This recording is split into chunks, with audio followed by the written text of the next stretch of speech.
தமிழ்நாட்டில் மின்தடை காரணமாக நீட் தேர்வில் எந்த பாதிப்பும் ஏற்படாததால் மறுதேர்வு நடத்த முடியாது என சென்னை உயர்நீதிமன்றத்தில் மத்திய அரசு தெரிவித்துள்ளது.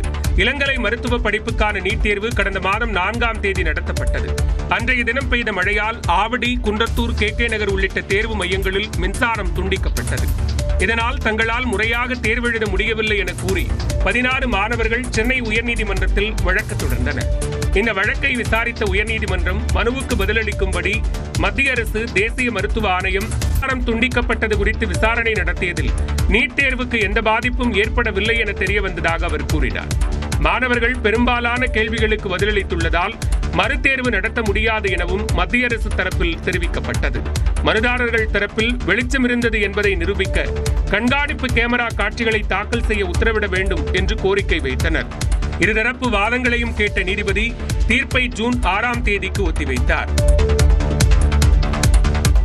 அண்ணா பல்கலைக்கழக மாணவியை வன்கொடுமை செய்ததற்கு அடுத்த நாள் கோட்டூர்புரம் திமுக வட்டச் செயலாளர் சண்முகத்துடன் ஞானசேகரன் 6 முறை பேசியிருப்பதாக முன்னாள் பாஜக மாநில தலைவர் அண்ணாமலை தெரிவித்துள்ளார். 24ஆம் தேதி காலை 7:27க்கு முதல் கால் துவங்குது.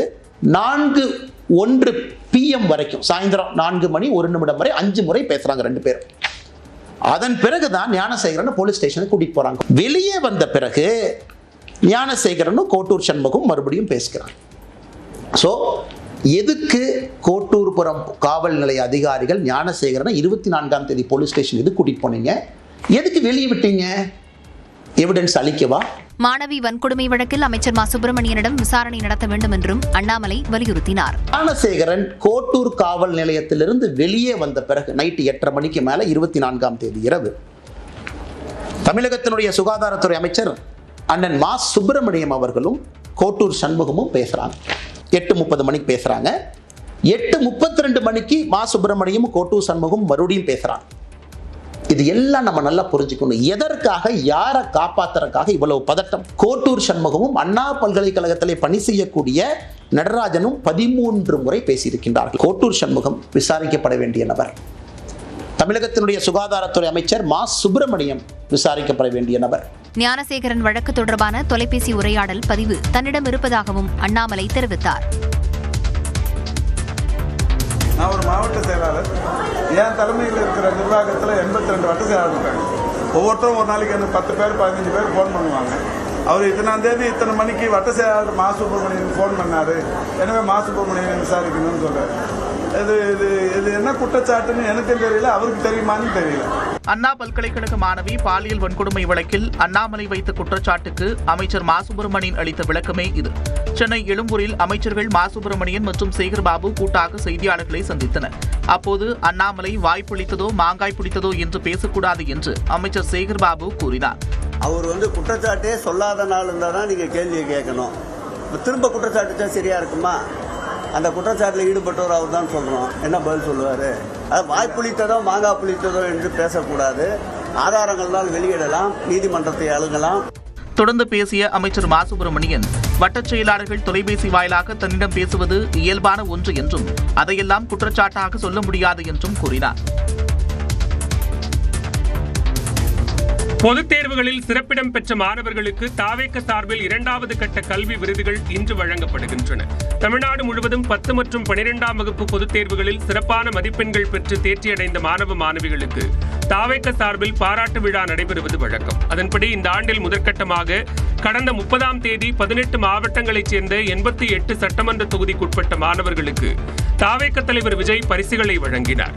இந்நிலையில் இன்று 2ஆம் கட்டமாக 84 தொகுதிகளைச் சேர்ந்த மாணவ மாணவியருக்கு தாவேக தலைவர் விஜய் பரிசு, ஊக்கத்தொகை, சான்றிதழ் ஆகியவற்றை வழங்கி கௌரவிக்கிறார். இதற்காக செங்கல்பட்டு மாவட்டம் மாமல்லபுரத்தில் உள்ள தனியார் ஓட்டலில் சிறப்பு ஏற்பாடுகள் செய்யப்பட்டுள்ளன. இதற்காக நெல்லையில் உள்ள 5 சட்டமன்ற தொகுதிகளைச் சேர்ந்த 40 மாணவர்கள் 2 பேருந்துகளில் மாமல்லபுரத்துக்கு புறப்பட்டனர்.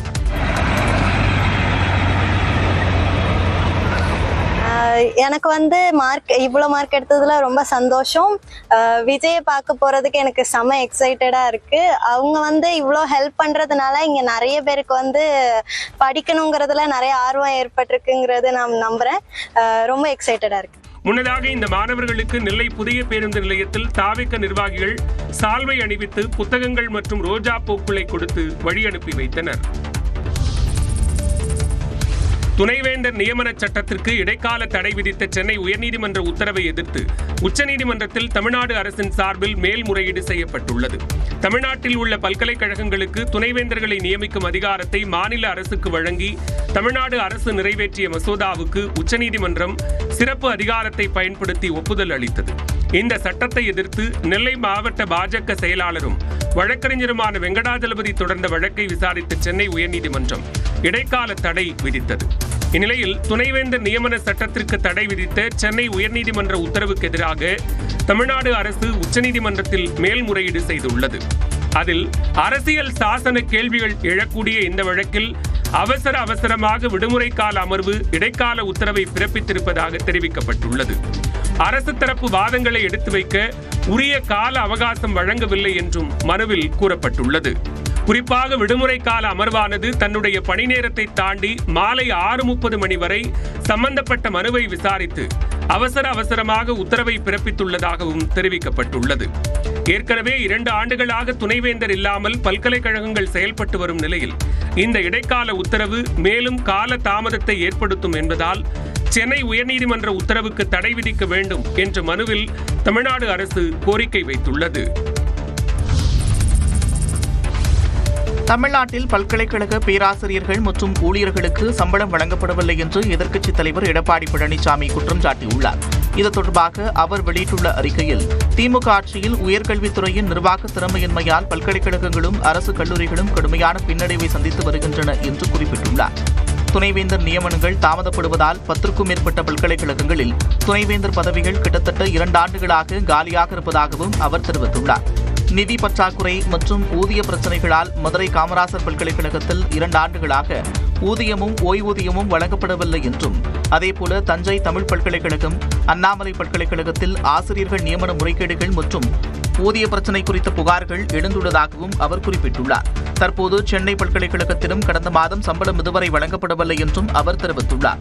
ஆசிரியர்களின் ஊதியத்தை வழங்காமல் இருப்பது மன்னிக்க முடியாத கொடுஞ்செயல் என்றும் அவர் சாடியிருக்கிறார்.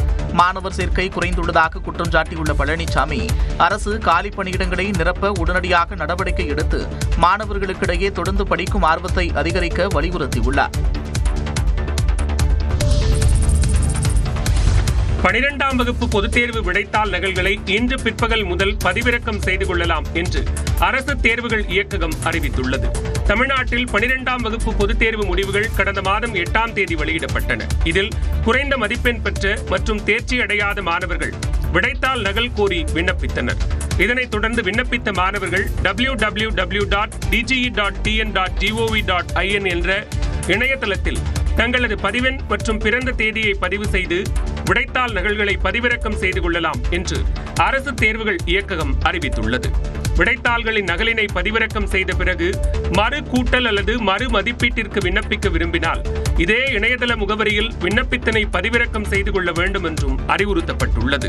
இதனை பூர்த்தி செய்து நாளை காலை 11 மணி முதல் வரும் சனிக்கிழமை மாலை 5 மணி வரை சம்பந்தப்பட்ட மாவட்ட அரசு தேர்வுகள் உதவி இயக்குநர் அலுவலகத்தில் ஒப்படைக்க வேண்டும் என்றும் மேலும் கட்டணத்தை செலுத்த வேண்டும் என்றும் தெரிவிக்கப்பட்டுள்ளது.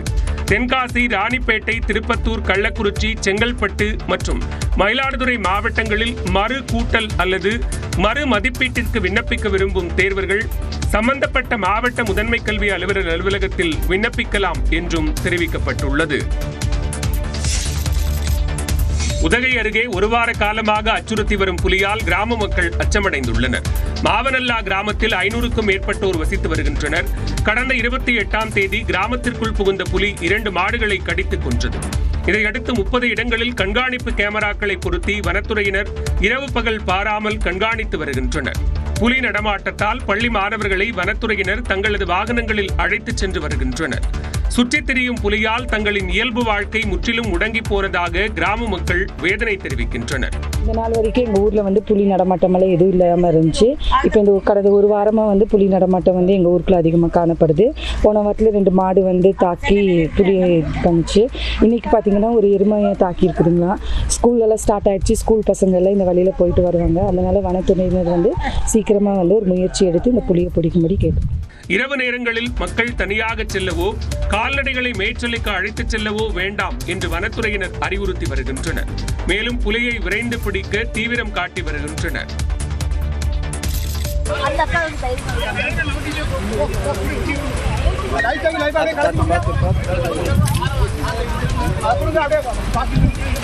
திடீரென ஏற்பட்ட வெள்ளப்பெருக்கால் நட்டாற்றில் தத்தளித்தவர்களை கயிறு கட்டி மீட்ட காட்சிகளே இவை. நெல்லை மாவட்டம் அம்பாசமுத்திரம் காசி விஸ்வநாதர் கோவில் படித்துறை எதிரே தாமிரபரணி ஆற்றில் தண்ணீர் வரத்து மிதமாக இருந்ததால் சுமார் 20 பேர் குளித்துக் கொண்டிருந்தனர். அப்போது காரையாறு அணையிலிருந்து கார் சாகுபடிக்காக தாமிரபரணி ஆற்றில் தண்ணீர் திறக்கப்பட்டதால் நீர்வரத்து கிடுகிடுவென அதிகரித்தது. சுதாரிப்பதற்குள் நீர்மட்டம் மளமளவென உயர்ந்ததால் குளித்துக் கொண்டிருந்தவர்கள் கரையேற முடியாமல் ஆற்றின் நடுவே இருக்கும் பாறைகளில் தஞ்சமடைந்தனர். 2 கரைப்பகுதிகளை ஒட்டியும் வெள்ளம் பாய்ந்தோடியதால் அவர்கள் கரை திரும்ப முடியாமல் தவித்தனர். தகவல் அறிந்து சென்ற தீயணைப்புத் துறையினர் கயிறு மூலம் 20க்கும் மேற்பட்டோரை மீட்டு பாதுகாப்பாக கரை சேர்த்தனர்.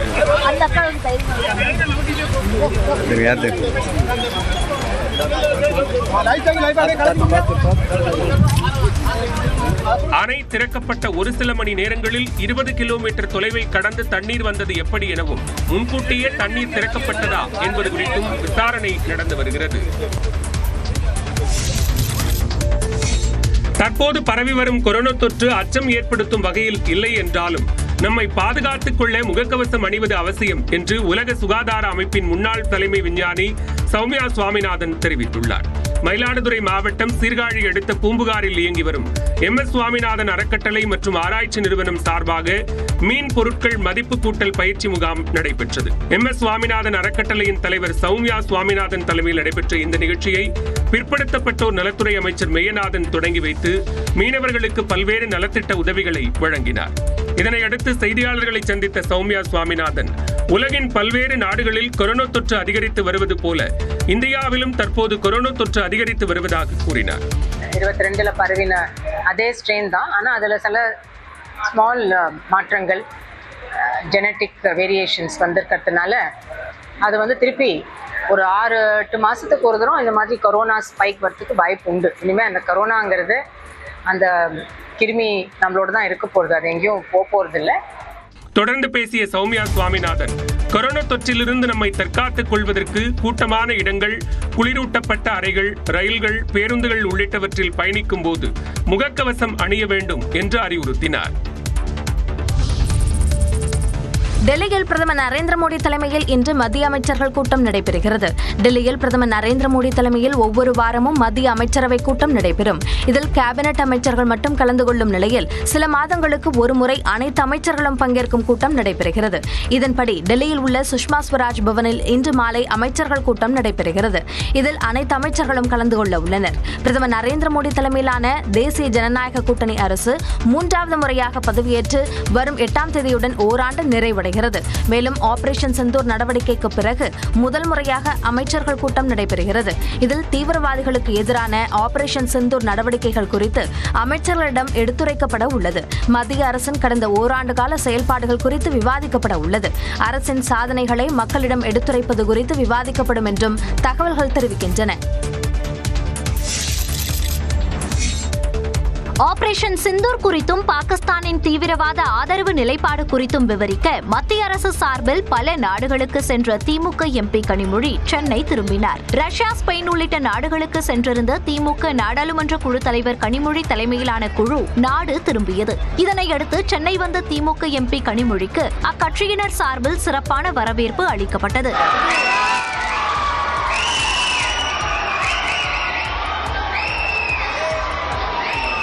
பின்னர் அங்கிருந்து சென்னை மெரினா கடற்கரையில் உள்ள கருணாநிதி நினைவிடத்துக்கு சென்று கனிமொழி மரியாதை செலுத்தினார். தமிழின் பெருமைகளை பேசுவதற்கும் பறைசாற்றுவதற்கும் தமிழை செம்மொழியாக அறிவிப்பதற்கு வித்திட்டவர் தலைவர் கலைஞர் அவர்கள். அவருடைய பிறந்த நாளினை செம்மொழி நாளாக அறிவித்திருப்பது என்பது மிக சிறப்பான ஒன்று. மீண்டும் முதல்வருக்கு என்னுடைய நன்றியை நான் தெரிவித்துக் கொள்கிறேன். தந்தையும் திமுக தலைவருமான கருணாநிதியின் நினைவுகளில் இருந்து மீள முடியாத நாட்களாகவே கடந்து செல்வதாகவும் அவர் கூறினார். கேப்டன் ரஜத் படித்தர் தலைமையிலான பெங்களூரு அணி சாம்பியன் பட்டம் வென்றதற்காக 20 கோடி ரூபாயும், 2வது இடம் பிடித்த பஞ்சாப் அணிக்கு 12 கோடியே 50 லட்சம் ரூபாயும் பரிசுகளாக வழங்கப்பட்டன.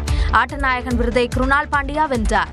நடப்பு ஐபிஎல் தொடரில் அதிக ரன் அடித்த வீரருக்கான ஆரஞ்சு நிற தொப்பி 759 ரன்களை குவித்த குஜராத் அணியின் சாய் சுதர்ஷனுக்கு வழங்கப்பட்டது. அதிக விக்கெட்டுகளை வீழ்த்திய வீரருக்கான ஊதா நிற தொப்பி 25 விக்கெட்டுகளை வீழ்த்திய குஜராத் அணியின் பிரசித் கிருஷ்ணாவுக்கு கொடுக்கப்பட்டது. வளர்ந்து வரும் வீரருக்கான விருதையும் 23 வயதான தமிழ்நாட்டைச் சேர்ந்த சாய் சுதர்ஷன் பெற்றுக் கொண்டார். மதிப்பு மிகுந்த வீரருக்கான விருது சூரியகுமார் யாதவுக்கு வழங்கப்பட்டது. அதிரடி ஆட்டக்காரர் விருது ராஜஸ்தான் ராயல்ஸ் அணிக்கு விளையாடிய 14 வயது வீரரான வைபவ் சூரியவன்ஷிக்கு வழங்கப்பட்டது.